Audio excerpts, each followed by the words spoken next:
Have you recently failed an exam and you're trying to work out what your next step should be? Well, I'm Jo Peacock and I'm going to help you because I'm going to tell you what the pros know.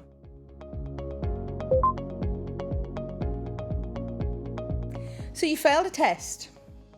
I don't want you to be disheartened, but I know that you're probably feeling quite demoralized right now. But as I said, I don't want you to be disheartened. What I want you to do is to approach your retest in a structured manner, and we can get through this.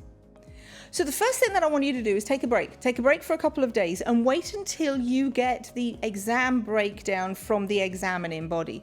Now that exam breakdown, it's not going to give you the answer to every single question. No, they're not going to give that away. But what they are going to do is they're going to tell you, probably in around about 6 or 7 different topics, and they're going to tell you what topics you excelled in and what topics you didn't do so well in. So now you've got that information, what do you do with it? Well, actually, that's a great place to start. So the first thing that I want you to do is take the topic that you were the worst in and look at that topic and go through for that topic every single term and definition that you learn and put them on flashcards. Then what I want you to do is I want you to take that term and definition and I want you to create another flashcard for that particular term. But that flashcard will have on the back of it an example.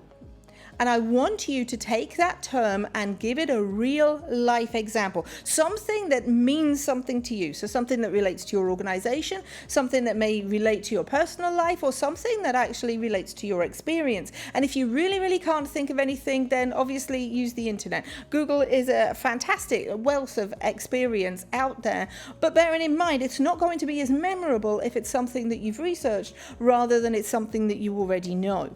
If you can use examples that you are already familiar with, then that example will trigger your memory when it comes to your actual test. So I want you to do that for that subject that you didn't do very well in. And then I want you to go through to the next subject, the subject that you did a little bit better in, and do exactly the same. And then carry on doing that through all of the subjects. Even if you scored 100% on one particular topic, I still want you to do exactly the same, because when it comes to your retest, you are not going to get the same questions. So it's important to do it all. And then what I'd like you to do is rebook your test.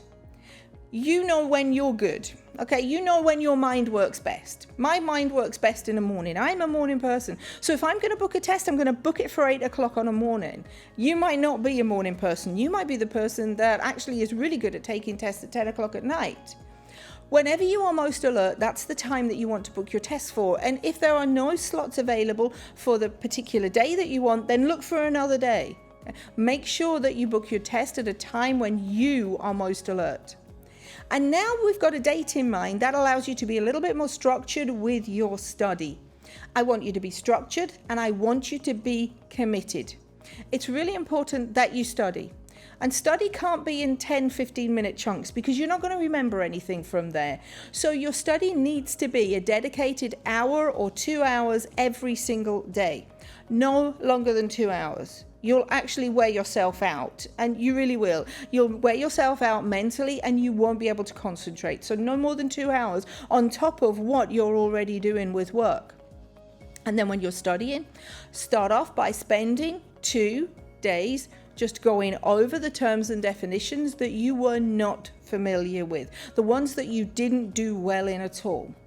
And then spend the next 2 days going over those that you were a little bit more familiar with. And then the next few days going over those that you were a little bit more familiar with.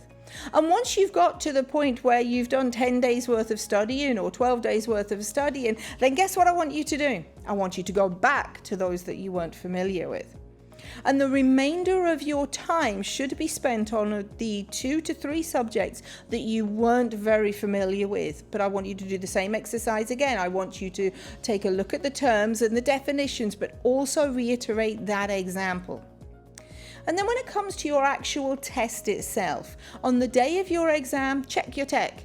Okay, make sure all your technology is working. Take a break just before you take your test and make sure that you are in an environment where you feel incredibly comfortable, where you feel relaxed. You've got a drink to hand and you are just perfectly comfortable in that environment.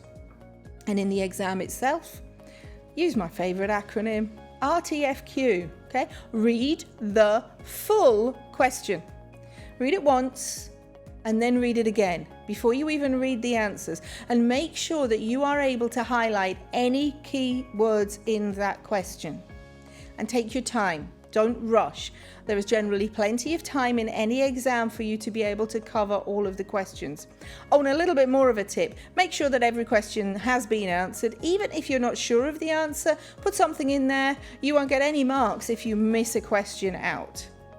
If you can follow those tips, then we should be really on the path to a good exam pass. But I'm probably not the only one with tips on passing an exam or on studying either. So if you do have any more, then please leave them in the comments below. But for now, I'm Jo Peacock. This is ITProTV, and you know what the pros know. So thanks for watching, and check out our playlist for more What the Pros Know. And don't forget to subscribe to our YouTube channel.